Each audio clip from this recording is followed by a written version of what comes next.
A dream is by no means the illusion that people commonly think it is. People casually dismiss dreams as belonging to the world of fantasy. The unconscious itself cannot create anything. It only directly connects to the space of variations, where all information is stored. The space of variations is an information structure where the scenarios of all possible events are kept. The number of potentialities is as infinite as the number of points that can be plotted in a coordinate system. Everything that has happened in the past, everything happening in the present, and everything that will happen in the future is all stored there. A dream can be seen as the soul flying through the space of variations.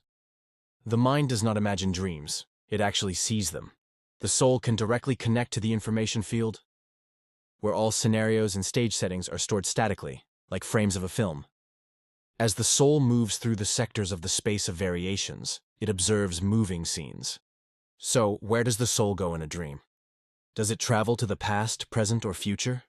There is one thing I can say for sure. A dream is not an illusion. Every night, we all travel through the space of variations, and there, we live a virtual life. This virtual life does not have a tangible material foundation, yet it is real. Our souls can randomly tune into unrealized sectors of the space of variations, and the images we see in our dreams are exactly that. This is why this space beyond the boundaries feels so vivid, almost like reality. The mind does not imagine dreams, it actually sees them. But where exactly is this space of variations? Is it even possible for such a thing to exist? From the perspective of three-dimensional perception, it is everywhere and nowhere at the same time. It does not exist within the three dimensions. In dreams, all kinds of strange and impossible things happen. Unbelievable scenes unfold before your eyes, and the laws of physics no longer apply. Even in lucid dreams, extraordinary events occur. A dream is the soul traveling through the space of variations. Within the space of variations, all kinds of scenarios exist. The world of fantasy is not fiction, it is real. It just exists at a metaphysical level, meaning it remains unrealized. Reaching that place is nearly impossible. That's because bringing anything from there into our world requires an enormous amount of energy. This does not mean that the scenarios and settings of that world cannot be realized in principle. Supernatural events and beings are simply more unrealistic compared to the current reality. In other words, the world of fantasy exists in a sector of the space of variations that is too far from reality. To reach that reality, one would have to fly for an extremely long time. Normally, the layer of your world moves along an orbit in space, where energy consumption is minimized within the flow of space of variations. However, active visualization straightens the orbit, allowing you to reach your goal by the shortest path. A narrowly focused stream of thought energy makes your personal reality pass through bypass sectors of space of variations. These are outside the normal flow, so everything there is extreme and irrational. This is a transition zone that often appears in dreams. It has unnatural scenarios and settings and consumes a lot of energy, which is why it rarely materializes in reality. The brain stores not information, but the addresses of the space of variations. Neurons are not information carriers like a computer's bits. The brain doesn't store information itself, but rather keeps addresses that allow it to access information in the space of variations. Maybe the brain can store a limited amount of data.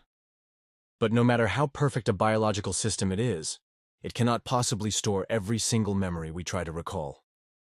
Moreover, the brain is incapable of creating something like a completely fictional virtual reality such as a dream. The mental images the brain produces are nothing more than low-quality photographs. Let's assume the brain stores these images as some kind of neural activity. Even with the enormous number of neurons in our brain, there simply aren't enough to recall every single memory we have stored. No matter what, our brain can only hold a limited amount of data. Even though the brain is a highly advanced biological system, it is impossible for it to contain all the memories we wish to recall. On top of that, the brain does not have the ability to create a fully immersive virtual reality like dreams. The subconscious doesn't just randomly imagine things, it simply connects directly to the space of variations, where all information is stored. Mental illness, hallucinations caused by alcohol or drugs. Mental illness, as well as hallucinations caused by alcohol or drugs, are different ways the soul travels through the space of variations. Perceiving reality as an illusion is not a product of imagination. It is actually perceiving an unrealized sector of reality. This world is not an illusion. Mentally ill individuals experience something similar. While their bodies remain in a materialized sector, their consciousness is experiencing another, non-materialized sector. Their consciousness is tuned into a specific sector of the space of variations, where not only the setting but also the scenario and roles can be entirely different. From a general perspective, people with mental illnesses are not actually sick. They are not just imagining themselves as Napoleon or some bizarre character. They are actually experiencing the potentiality they claim to be real. They are seeing that potentiality from a specific sector of the space of variations. Doctors try to treat these patients, but the patients themselves are often happier staying in their illusion, which is much more pleasant than the harsh reality. In truth, illusions don't actually exist. They are simply non-materialized sectors that are just as real and vivid as the materialized ones. So, why don't the virtual sectors of mentally ill individuals become reality? A potentiality only becomes reality when thought energy is properly modulated in perfect alignment between the soul and the mind. In the case of mental illness, this alignment does not happen. Or the distance between the materialized sector and the virtual sector is so great that an enormous amount of energy would be required to bring it into reality. For example, the emergence of a new Napoleon in our time would be such an unusual event that it remains far removed from any feasible potentiality flow. When a person is under the influence of alcohol or drugs, their mind loses control, breaking the synchronization between the soul and the mind. This causes the soul to slip into an unrealized sector of the space of variations. Depending on how far they drift, their perception of the real world changes drastically. Simply put, a drunk person might see their familiar home or street in a completely different way, just like in a dream. Their mind is already looking at a scene from a nearby unrealized sector where the stage setting is different. Anything can happen in that space. For example, they might search for a door that was originally there but can no longer see it. It could feel as if the entire house has been remodeled beyond recognition, creating a shocking scene.